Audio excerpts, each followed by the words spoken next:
The man I was told to fear my entire life looked me straight in the eyes and said 5 words that shattered everything I thought I knew. "I'm your real father, Viola." I stood there in his doorway, frozen, my whole body trembling. For 25 years, my parents warned me about this man. They called him dangerous, unstable, a monster. But standing in that quiet living room with its neat bookshelves and the smell of fresh coffee, I realized something that made my blood run cold. The monsters were never across the street. They were sitting at my dinner table every single night. But let me back up, because you need to understand how a 32-year-old woman ends up standing in a stranger's house, discovering her entire life was built on lies. My name is Viola Brennan, or at least, that's what I thought my name was. I'm 32 years old and I work as an accountant at a mid-size firm in Lancaster, Pennsylvania. You know the type of job.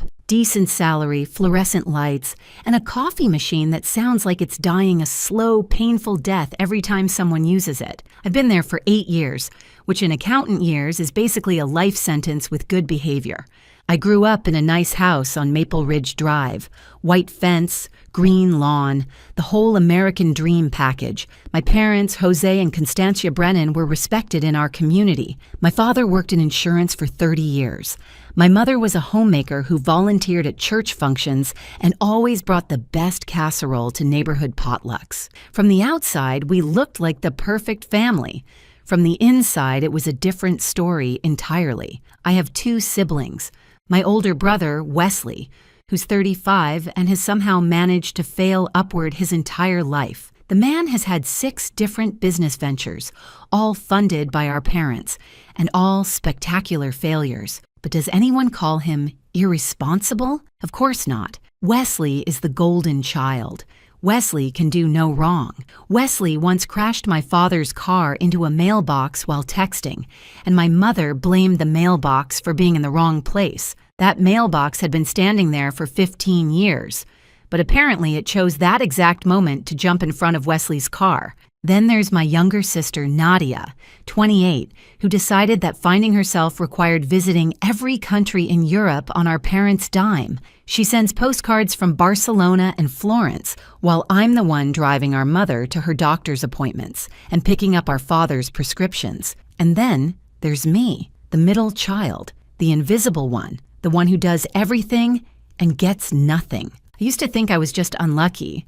Some families have a favorite child, and I simply wasn't it. I told myself it didn't matter.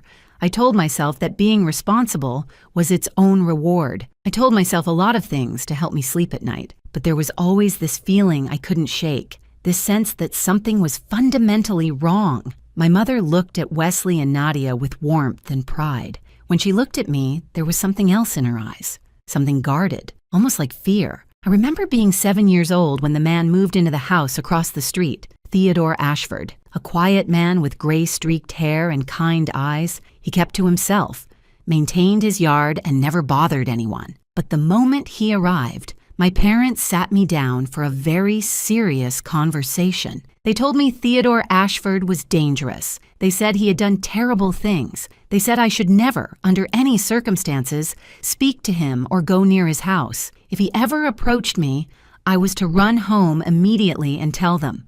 My father's face was stern. My mother's hands were shaking.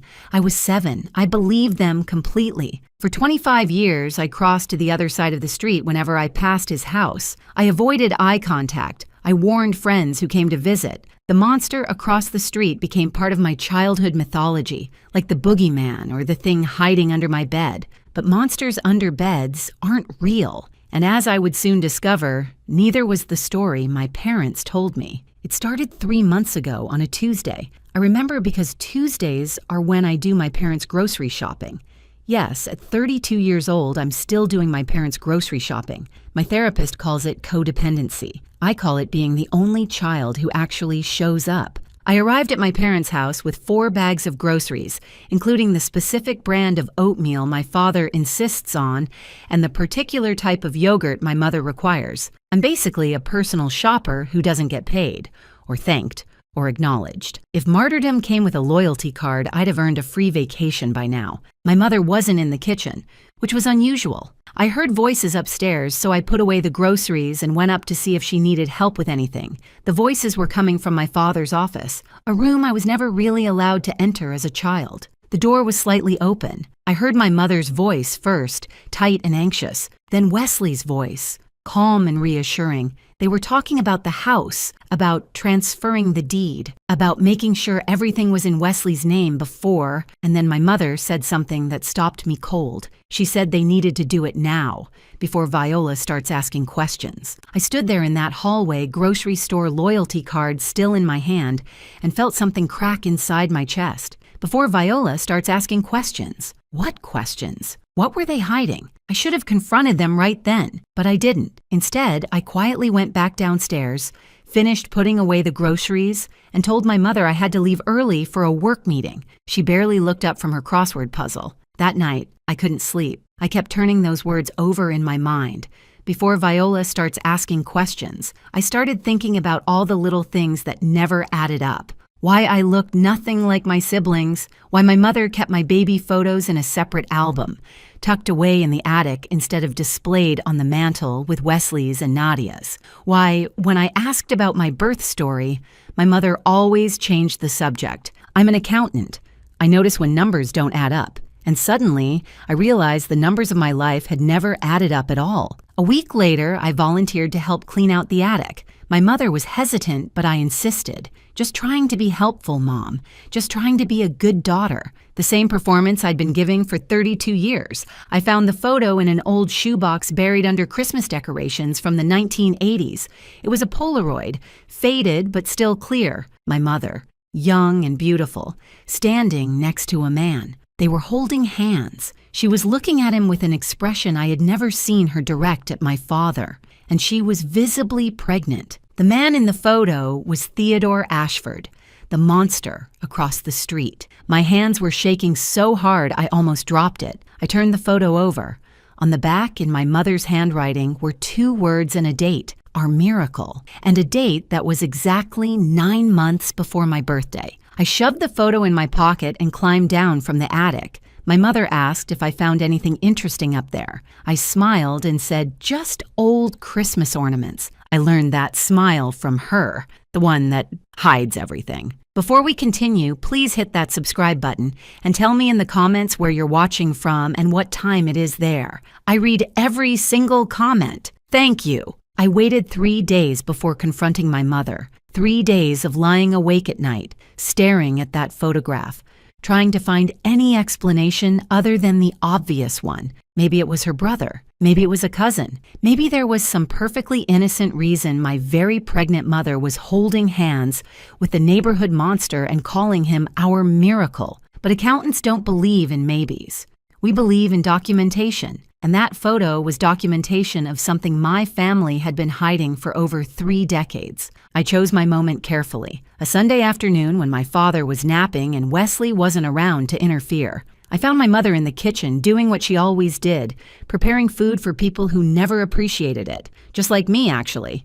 Maybe that was the one thing we had in common. I placed the photograph on the counter next to her cutting board. I didn't say anything. I just watched her face. The color drained from her cheeks so fast I thought she might faint. Her knife clattered against the counter. She stared at that photo like it was a snake that had just slithered into her kitchen. When she finally looked up at me, I saw something I'd never seen before in my mother's eyes. Pure, undiluted panic. She tried to explain. She stumbled over words, contradicted herself, changed her story 3 times in 2 minutes. First, Theodore was just an old friend. Then he was a co-worker of my father's. Then she claimed she didn't even remember taking that photo, that it must have been some kind of joke. I asked her one simple question. Is Theodore Ashford my biological father? That's when panic turned to anger. My mother's face hardened into something ugly.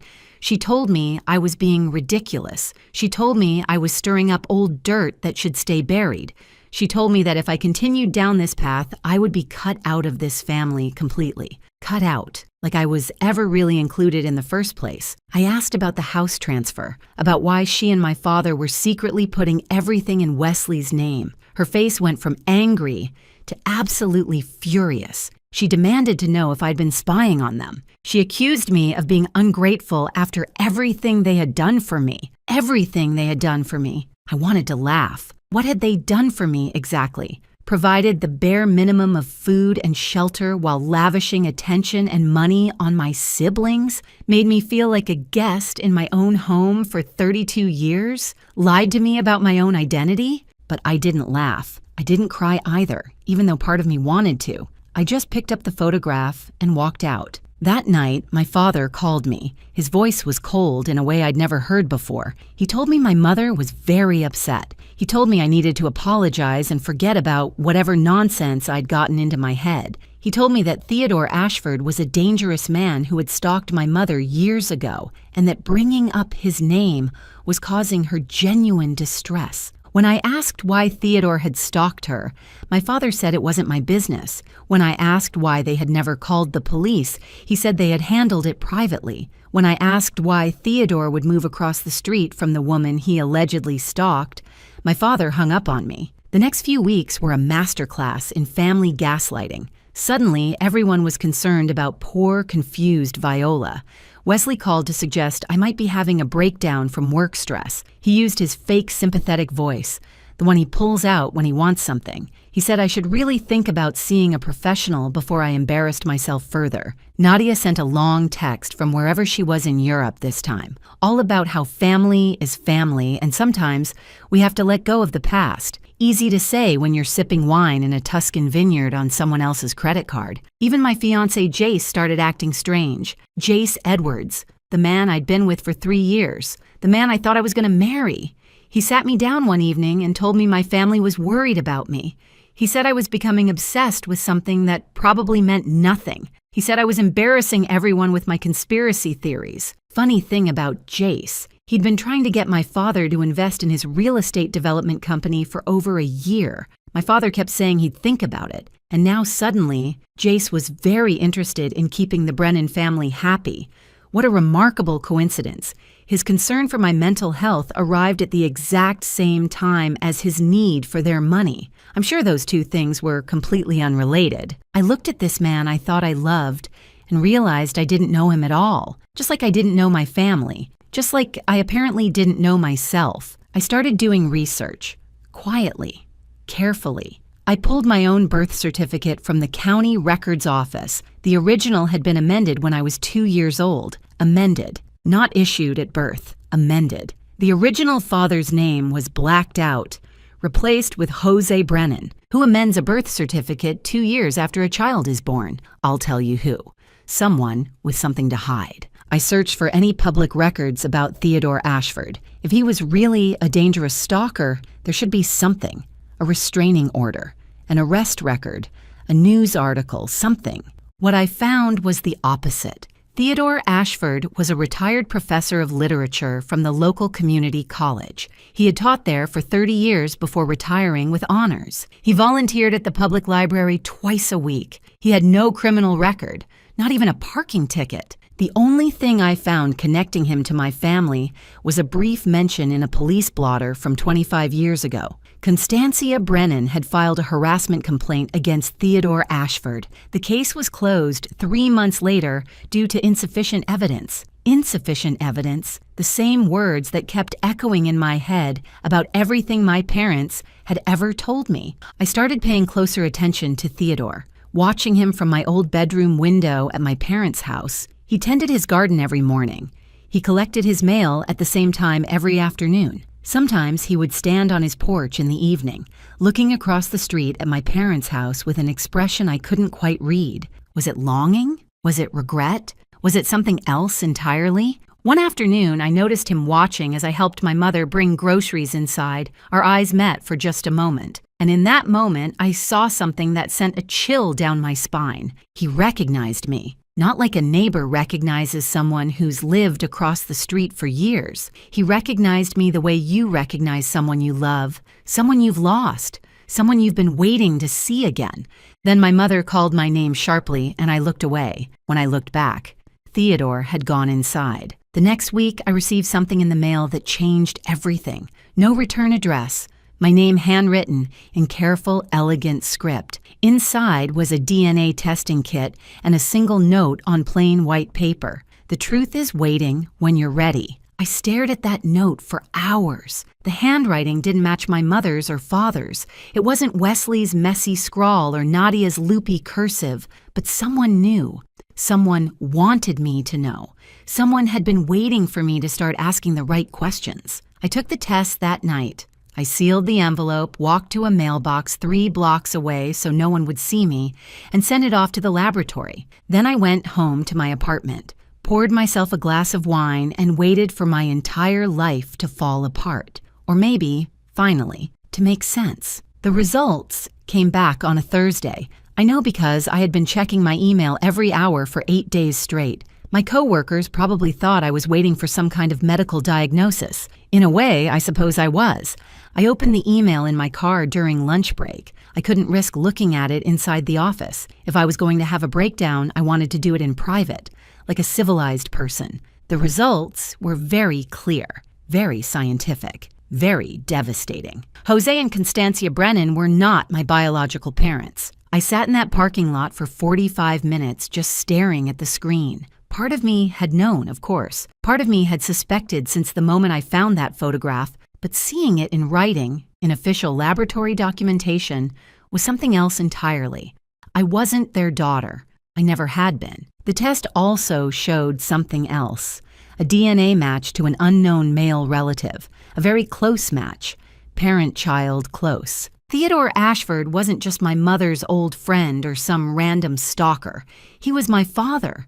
My real father, and he had been living across the street watching me grow up for 25 years. I thought about driving straight to his house and demanding answers, but I stopped myself. This wasn't just about me anymore. This was about the people who had lied to me, who had stolen my identity, who had turned a quiet professor into a monster in my mind for their own purposes. If I was going to confront this, I needed to do it smart. I needed to be prepared. Over the next few weeks, I became a detective in my own life. Accountants are good at finding things that don't add up, and my life had more red flags than a bullfighting convention. I started with Theodore, not approaching him, not yet, just research. I found his faculty page on the college's archived website. He had a doctorate in English literature. He had published 2 books on American poetry. His student reviews called him brilliant, kind, patient. Dangerous criminals don't typically get described as patient by 19-year-olds who had to read Walt Whitman at 8 in the morning. I found the original police report from the harassment complaint. My mother claimed Theodore had been following her, watching her house, trying to contact her through letters and phone calls. Theodore denied all charges. The case was dismissed when my mother suddenly withdrew her complaint, citing personal reasons. What kind of personal reasons make you drop a harassment case against someone you later call a monster? Then I found something that made me sick to my stomach, a financial record buried in public court filings. Theodore Ashford had created a trust fund in 1993 for a minor child named Viola Ashford. The initial deposit was $50,000, money from his late mother's estate. Over the years, he had added to it. By the time I turned 18, it should have contained over $180,000. Should have. Because when I searched for the current status of that trust, I found that it had been accessed and drained. The listed guardian who authorized the withdrawals was Constancia Brennan. My mother had stolen my inheritance. My real inheritance from my real father meant for me. She had taken every penny and never said a word. That night, I dug into my parents' finances. I'm an accountant. I know how to follow money, and what I found made the trust fund theft look like pocket change. My parents had been claiming me as a disabled dependent on their taxes for over a decade. They had been collecting Social Security benefits in my name, benefits I had never seen. They had opened credit cards using my Social Security number and run up debts that were technically in my name. My family hadn't just lied to me about who I was. They had been financially exploiting me since I was a child. I remember sitting at my kitchen table that night, surrounded by printouts and financial records, and feeling something I hadn't felt in years. Anger. Pure. clarifying anger. Not the helpless frustration I usually felt after family dinners. Not the quiet resentment that simmered every time Wesley got praised for breathing. This was different. This was powerful. They had stolen my father. They had stolen my money. They had stolen my identity. And they had done it while making me feel like I was the one who didn't belong. No more.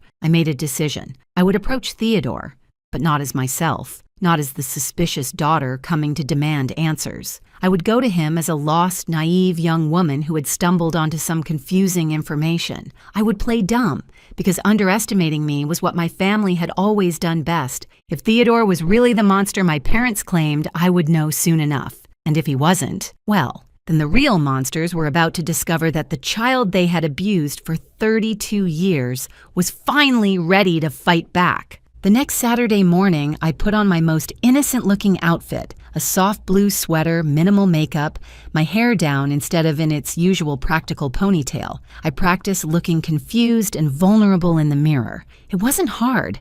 I'd spent most of my life feeling that way. I walked across the street to Theodore Ashford's house. My heart was pounding so hard I could hear it in my ears. Every step felt like walking through water.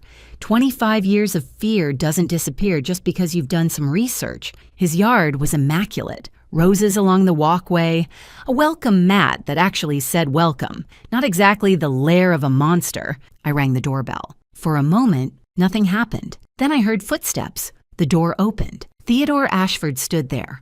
Older than in my mother's photograph, but still recognizable. Gray hair now fully silver.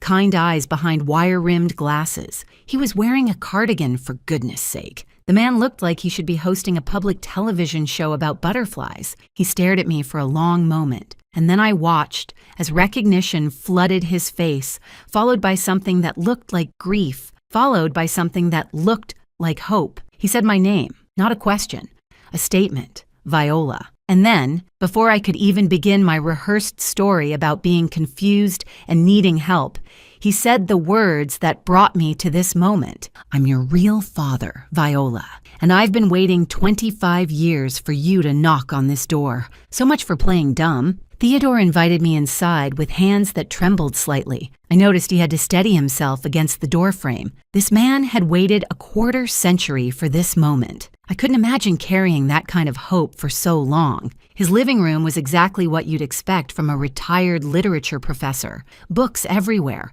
not arranged for show, but clearly read and loved. Comfortable furniture that had seen better days, photos on the mantle of people I didn't recognize, and one photo, just one, slightly hidden behind the others. A baby picture, me. I recognized it because my mother had the same one in that hidden album in the attic. Theodore offered me tea, then coffee, then water. He was so nervous, he could barely complete a sentence. Finally, I told him to sit down before he wore a hole in his carpet. He laughed, this surprised, grateful sound, and I realized it was probably the first time in years someone had spoken to him like a normal person instead of a pariah. Over the next 3 hours, he told me everything. He and my mother had met at a bookstore in 1991. She was 23, working as a secretary, engaged to Jose Brennan. Theodore was 30, already teaching at the college. They had reached for the same book of poetry at the same moment, and somehow that small coincidence had turned into coffee, then dinner, then something neither of them had planned. Constancia was not happy in her engagement. Jose was stable, came from money, was approved by her family, but there was no passion there, no connection. With Theodore, she found something different, something real. Their relationship lasted 4 months. Then Constancia discovered she was pregnant. Theodore wanted to marry her. He wanted to raise the child together. He begged her to leave Jose, promised he would take care of her, promised they could build a life together. But Constancia made a different choice. Jose had money. Jose had family connections. Jose had a future that looked impressive on paper. Theodore was a young professor with student loans and a small apartment. In Constancia's calculation, security won over love. She broke off the relationship immediately. She married Jose 3 weeks later, before she was showing. She never told him the baby wasn't his. Jose believed Viola was premature when she was born full term. Nobody questioned the math. When I was born, Theodore tried to be part of my life. He sent letters to Constancia, asking for photos, asking to see me. He opened the trust fund in my name, depositing his inheritance so I would be provided for. He was desperate to have some connection to his daughter, even if he couldn't be her father publicly. Constancia's response was to file a harassment complaint.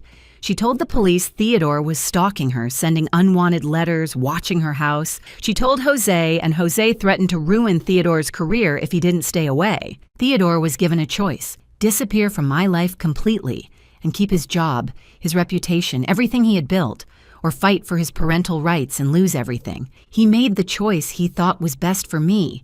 He stayed away. He kept his distance. He stopped sending letters, but he couldn't stop watching. When the house across the street went up for sale 5 years later, Theodore bought it. Not to stalk, not to harass, just to be close, just to watch his daughter grow up, even if she never knew who he was, just to make sure she was okay. All those years he had been there. Every birthday, every first day of school, every milestone I had, he watched from his window. He kept a journal of everything he saw. He never stopped loving a daughter who had been taught to fear him. I asked him about the trust fund. His face darkened. He had set it up with Constancia listed as guardian, believing she would use it for my education, my future. Instead, she had forged documents, claimed I was mentally incapacitated, and drained every penny for herself. When Theodore discovered what she had done, he had tried to pursue legal action. But by then, the money was gone, spent on Wesley's failed businesses and Nadia's European adventures. The lawyers told him it would cost more to fight than he would ever recover. So he did the only thing he could. He kept watching, he kept waiting, and he kept hoping that someday his daughter would find her way to the truth. Then I asked about the DNA kit, the one that arrived anonymously at my apartment. Theodore's eyes filled with tears. He admitted it was him. He had been watching for years, waiting for any sign that I was questioning things. When he saw me find the photograph in the attic through my old bedroom window, when he saw the way I looked at it before hiding it in my pocket, he knew. He knew I was ready. He said he'd bought that DNA kit 3 years ago. He'd been carrying it in his desk drawer, waiting for the right moment. When he saw me searching, he finally had the courage to send it. He apologized for not being braver, for not finding another way, for every birthday he missed, every scraped knee he couldn't bandage, every achievement he couldn't celebrate. I told him he had nothing to apologize for. The villains of this story were not across the street. They were in the house I had called home for 32 years. He showed me the documentation. Box after box of letters he had written and never sent. Birthday cards for every year of my life. Carefully stored, never delivered. Legal correspondence about the trust fund. The original birth certificate listing Theodore Ashford as father, before Constancia had it amended. I had come to this house planning to play naive. Instead, I found myself crying for the first time in months. Not sad tears. Something else. Relief, maybe. Or grief for all the lost years. Or just the overwhelming feeling of finally being seen. Theodore held my hand, this man I had feared my whole life, and apologized again. I told him to stop apologizing. We had work to do. We made a plan that day. Not a revenge plan, not exactly. A justice plan. Theodore had documentation of the trust fund theft. I had evidence of the identity fraud, the tax evasion, the Social Security scam. Together, we had enough to bring down the entire house of cards my parents had built their comfortable life upon. But we had to be smart. We had to be careful. Constancia had spent decades manipulating everyone around her. She would not go down without a fight. I returned home that night and did something that required every ounce of acting ability I possessed. I apologized to my mother. I told her I had been stressed, confused, that I had let my imagination run wild. I told her I was ready to be a good daughter again. Constancia accepted my apology with gracious condescension. Of course she forgave me. She understood that I was going through a difficult time. She even hugged me, this woman who had stolen my father, my money, my identity. I hugged her back and smiled, because while she was patting herself on the back for bringing her wayward daughter back into line, I was mentally cataloging every document I would need to access, every file cabinet I would need to photograph, every piece of evidence I would need to build an airtight case. Over the next month, I became the perfect daughter. I helped with groceries, I attended family dinners, I laughed at my father's jokes and complimented my mother's cooking. I even pretended to reconcile with Jace, letting him believe I had come to my senses, all while secretly meeting with Theodore every week, all while photographing documents when my parents weren't looking, all while building a case that would destroy everything they had built on my suffering. I found the folder 2 weeks before we planned to take action. It was in my mother's filing cabinet behind old tax returns and utility bills, a folder labeled VA Settlement. VA Viola Ashford, my real name, the name on my original birth certificate, the name I should have grown up with. Inside was everything. The original trust fund documents, Theodore's letters, the ones Constantia claimed never existed, legal papers showing she had declared me mentally incompetent to access my own money, bank statements showing exactly where every dollar had gone, and at the very bottom, a letter from Theodore to Constantia, dated 15 years ago. He begged her to let him see me, just once. He promised he would disappear forever if she would just let him say goodbye to his daughter. Her response was written in the margin, in her own handwriting. Never. She's mine now. You'll never get her back. I took photos of everything. Then I carefully replaced the folder exactly as I had found it. My mother was calling from the kitchen, asking if I wanted to stay for dinner. I said yes, of course. I would love to stay for dinner.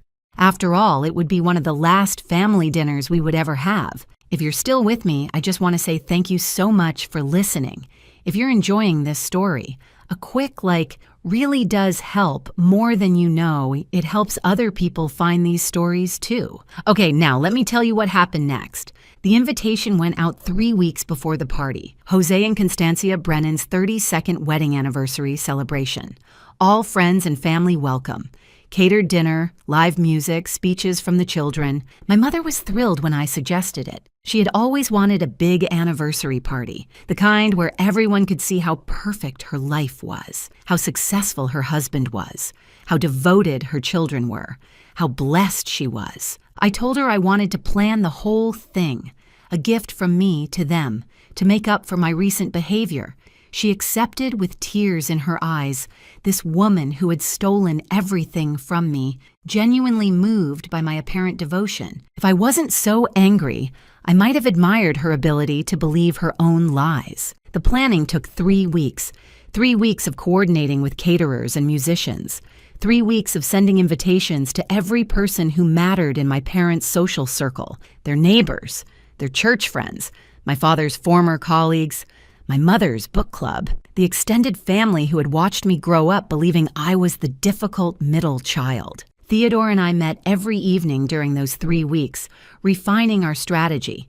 He had hired a forensic accountant to document the trust fund theft. I had compiled evidence of the identity fraud and Social Security scam. Together, we had enough to bring criminal charges. But charges alone weren't enough. My mother had spent 32 years building her reputation as a pillar of the community. I wanted that reputation destroyed, along with everything else. I wanted everyone to see who she really was. Theodore tried to talk me out of the public confrontation. He said the legal process would be enough. He said we didn't need to humiliate them in front of everyone they knew. He said revenge wasn't worth becoming someone I wasn't. I reminded him that he had watched his daughter grow up from across the street for 25 years because of what this woman had done. I reminded him that she had stolen his mother's inheritance, money meant for the grandchild Eleanor never got to meet. I reminded him that my entire childhood had been a lie, constructed to benefit people who never loved me. He didn't argue after that. The night of the party, I arrived early to oversee the setup. The backyard looked beautiful. White tents, string lights, flowers everywhere. My mother had insisted on a specific color scheme, blush pink and gold, because those were the colors of her original wedding. Everything had to be perfect for the perfect family, celebrating their perfect life. I caught myself arranging centerpieces and had to laugh. Here I was, planning the most elaborate family takedown in Maple Ridge Drive history, and I was still worried about whether the flower arrangements were symmetrical. Old habits die hard, I suppose. 32 years of being the responsible daughter doesn't just disappear overnight. Guests started arriving at 6. By 7, the backyard was full. 50 people, maybe more, all dressed in their Sunday best, all ready to toast 32 years of marital bliss. Wesley arrived with his wife, a quiet woman named Sandra who always looked slightly terrified. I had never really talked to her, but I suspected she knew more about our family's dysfunction than she let on. She avoided my mother like you avoid a rattlesnake you've spotted in the grass. Smart woman. I was starting to think she was the only one in this family with any survival instincts. Nadia had actually flown in from Portugal for the occasion. My mother was beside herself with joy. Her youngest daughter, home at last. Never mind that Nadia was home because I had secretly paid for her flight, telling her there was something important she needed to see. And then there was Jace, my fiancé, looking handsome in a new suit, already deep in conversation with Wesley about some investment opportunity. He had been particularly attentive lately, probably because he sensed the tide turning in his favor with my parents. If he played his cards right, he might finally get that investment from my father. I watched him laughing with my brother, two men bonding over their shared interest in my family's money, and felt absolutely nothing. Whatever love I had once felt for Jace Edwards had been replaced by something cold and hard, like a number that doesn't balance, like a column of figures that will never add up no matter how many times you check them. At 8 o'clock, dinner was served. At 9, the speeches began.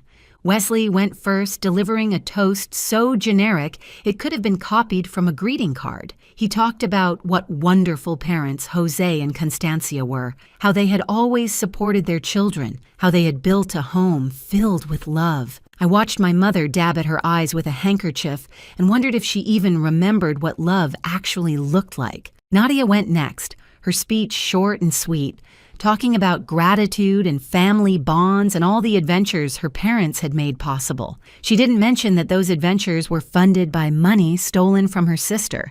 She didn't know that yet.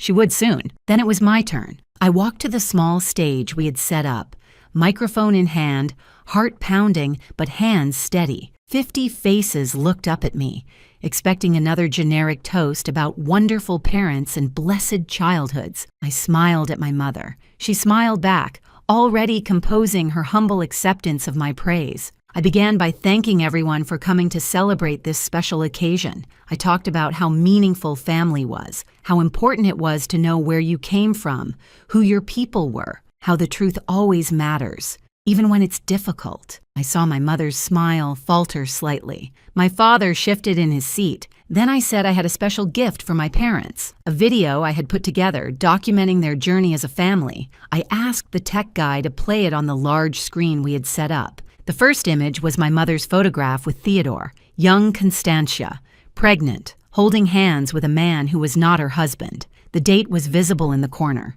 The murmuring started immediately. The next images were documents. The original birth certificate listing Theodore Ashford as my father, the amended certificate with Jose's name, legal papers showing my mother had declared me mentally incompetent to access a trust fund I never knew existed. My mother was standing now, her face the color of chalk.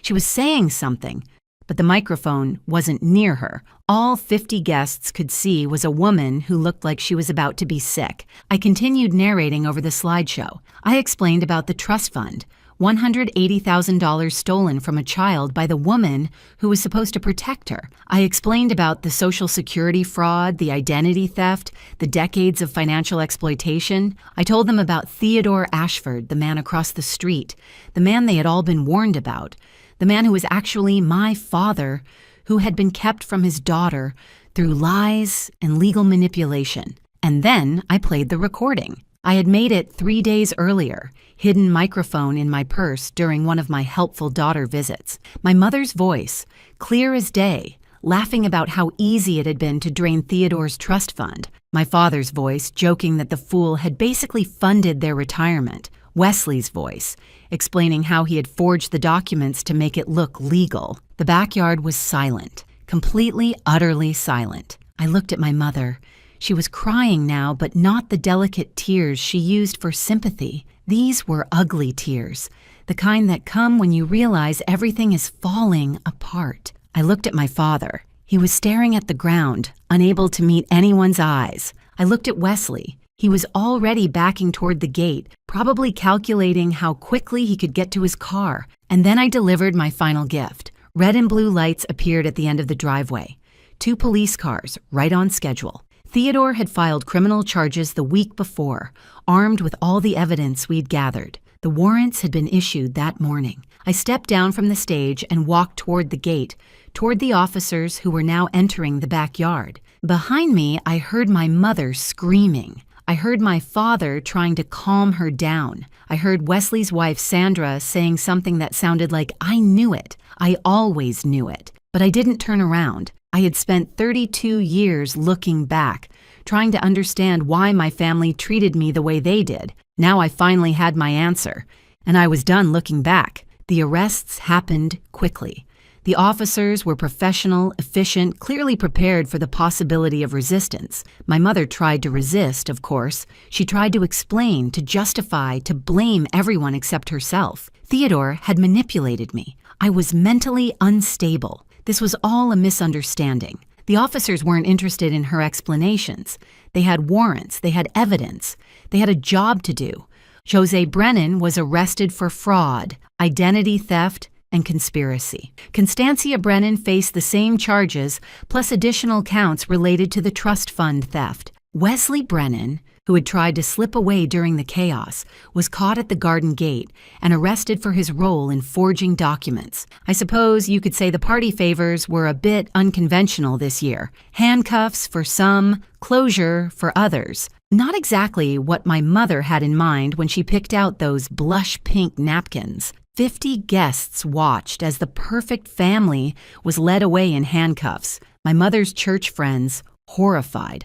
My father's former colleagues, stunned. The neighbors who had believed for 25 years that Theodore Ashford was the monster, suddenly realizing they had been wrong about everything. I stood by the rose bushes, watching it all unfold. Part of me expected to feel triumphant, victorious. Instead, I just felt tired. 32 years of lies will do that to you. Jace appeared at my side, his face a mixture of concern and calculation. I could practically see the gears turning in his head, trying to figure out how to play this situation to his advantage. He reached for my hand, started to say something about how sorry he was, how he had no idea things were this serious, how we should go somewhere and talk. I pulled my hand away and looked at him. Really looked at him, maybe for the first time. He was handsome, Jace Edwards, charming, the kind of man who always knew the right thing to say. But looking at him now, I saw someone else, someone who had sided with my family when I needed him most, someone who had called my search for truth an obsession, someone who had been more interested in my father's investment than in my well-being. I took off my engagement ring, 3 carats, princess cut, the ring Jace had spent months paying off because he wanted it to be perfect. I placed it in his hand and closed his fingers around it. He started to protest, to explain, to do what he always did when things weren't going his way. But I was already walking away, toward the front of the house where Theodore was waiting. Theodore had watched the whole thing from a distance, respecting my need to handle this myself. But when I reached him, when I finally let myself collapse against his shoulder, he held me like a father holds his child, like he had wanted to hold me for 25 years. The guests started leaving quietly, shell-shocked. A few of them stopped to speak to me. My aunt, my mother's sister, apologized for not seeing what was happening.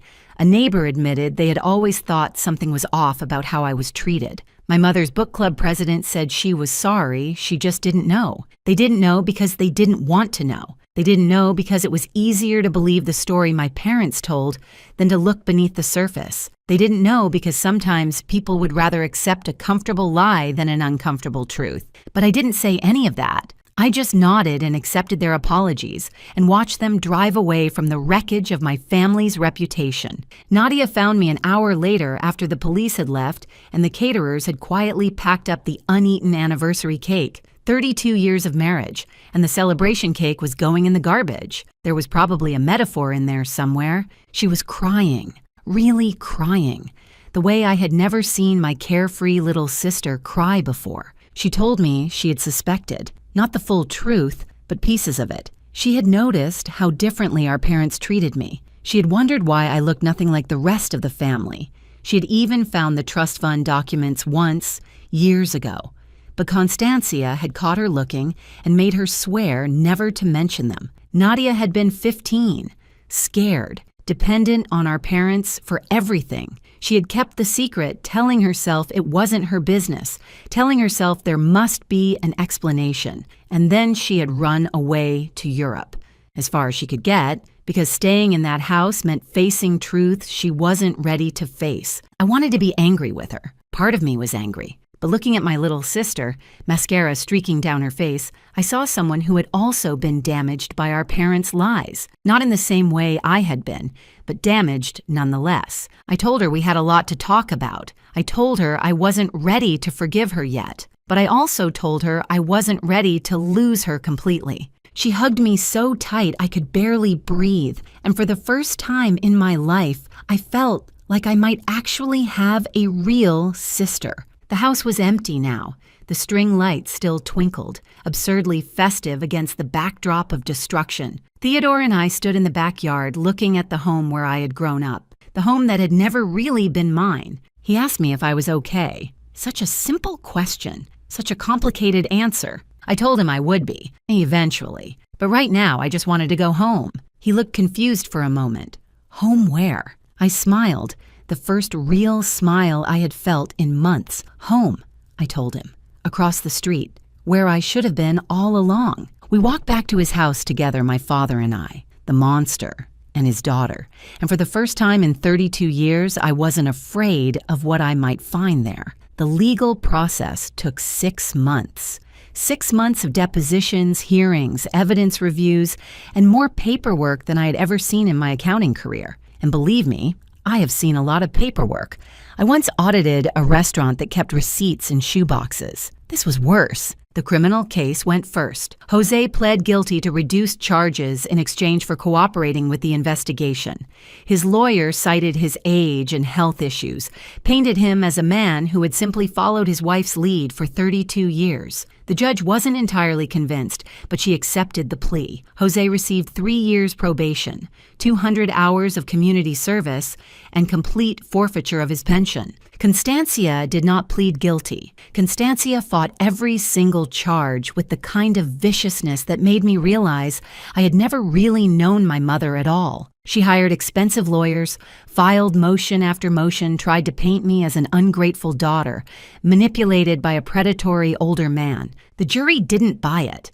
They deliberated for less than 4 hours. Constancia Brennan was convicted on 12 counts of fraud, theft, and identity theft. The judge sentenced her to 4 years in state prison. I was there for the sentencing. I watched my mother's face as the judge pronounced the verdict. For one brief moment, I saw something I had never seen before. Regret. Real regret. Not for what she had done to me, but for getting caught. Then the moment passed, and her face hardened into familiar bitterness. She looked at me as the officers led her away, and her eyes promised that this wasn't over. But it was over. For her, at least. For me, it was just beginning. Wesley's case was handled separately. His lawyer argued that he had been coerced by his mother. The jury was more sympathetic to this argument than I would have liked. Wesley received 18 months in prison and 3 years probation. He also lost his business license and his reputation, which for Wesley was probably the worst punishment. The golden child finally tarnished. His wife Sandra filed for divorce before his sentencing. We had coffee once. Turns out we had a lot in common, both survivors of the Brennan family dysfunction. The civil case came next. Theodore's lawyers documented every dollar that had been stolen, every forged signature, every lie told to financial institutions. The judgment was $340,000, the original trust fund, plus interest, plus damages. My parents didn't have that kind of money in cash, of course. They had spent it all on Wesley's failed businesses, Nadia's European adventures, and their own comfortable retirement. But they did have the house on Maple Ridge Drive, the one they had secretly transferred to Wesley's name, trying to protect it from exactly this kind of judgment. The court found the transfer fraudulent. The house was seized, sold at auction. After legal fees and court costs, I received $280,000. It wasn't everything they had stolen, but it was enough. I used part of the money to pay off my student loans, the ones I had taken out because my parents said they couldn't afford to help while secretly draining my trust fund. I put some into an emergency fund and used the rest for a down payment on a house.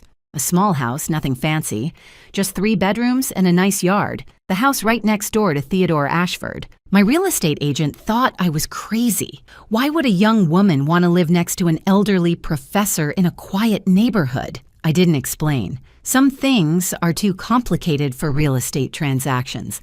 I quit my job at the accounting firm.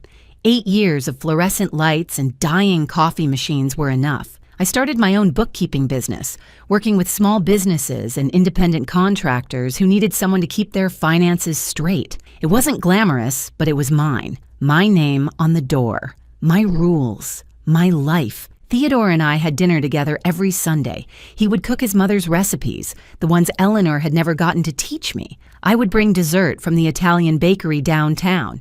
We talked about books, about history, about all the years we had missed.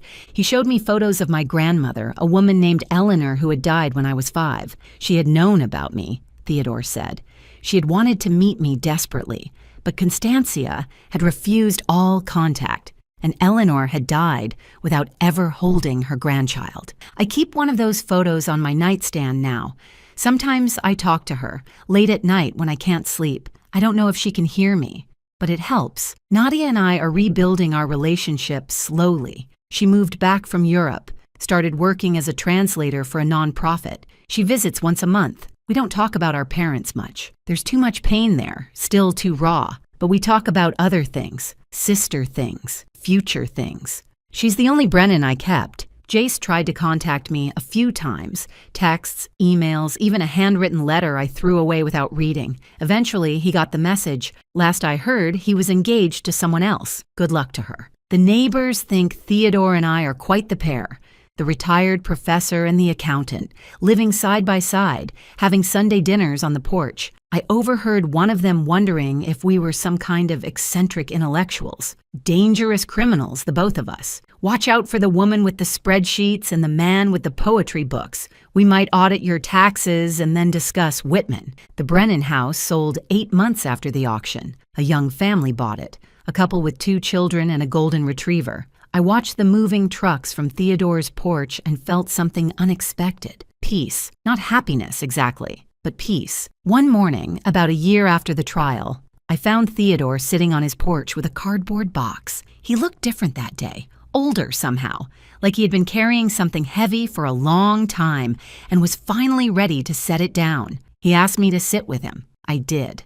Settling into the chair that had become mine over the past months, the one with the faded cushion that Theodore kept meaning to replace but never did. I told him not to bother. That cushion had survived longer than my engagement to Jace, which meant it had earned its place. He said he had something for me, something he had been saving for 25 years. Inside the box were birthday cards, 25 of them, one for every year since he had moved across the street. Each card was still sealed in its envelope, my name written in Theodore's careful handwriting on the front. I opened them one by one. The card from my 7th birthday described watching me learn to ride a bicycle, how I had fallen 3 times, gotten back up each time, and finally pedaled to the end of the street with my arms raised in triumph. He had been celebrating silently from his window. The card from my 16th birthday mentioned a boy who had come to pick me up for what must have been my first date. Theodore had wanted to be the one standing on that porch, protecting his daughter, threatening the boy with vague but meaningful consequences. Instead, he had watched from behind his curtains. Every card was like that. 25 years of milestones observed from a distance. My graduation, my first car, my first apartment. He had documented all of it. He had loved me through all of it, even when I didn't know he existed as anything other than a monster. The card from my 30th birthday mentioned my engagement to Jace. Theodore had seen the ring when I visited my parents that Christmas. He had worried that something wasn't right. That Jace looked at me the way people look at investments rather than partners. He had wanted to say something but knew he couldn't. So he wrote it in a card I would never receive and hoped I would figure it out on my own. I did figure it out, eventually, just not soon enough. The last card was different. It wasn't sealed. It wasn't old. Theodore had written it just days before. It said, "I never stopped believing you would find your way home. And now that you're here, I want you to know something I've waited your whole life to tell you. I am proud of you, not for what you did to them, but for who you became despite them. You are strong and kind and brave. You are everything I hoped you would be. You are my daughter, and I love you." I cried reading that card, not the quiet tears I had trained myself to produce over years of family dinners, real tears, ugly tears, the kind that come when something inside you finally breaks open and heals at the same time. Theodore held my hand while I cried. He didn't say anything. He didn't need to.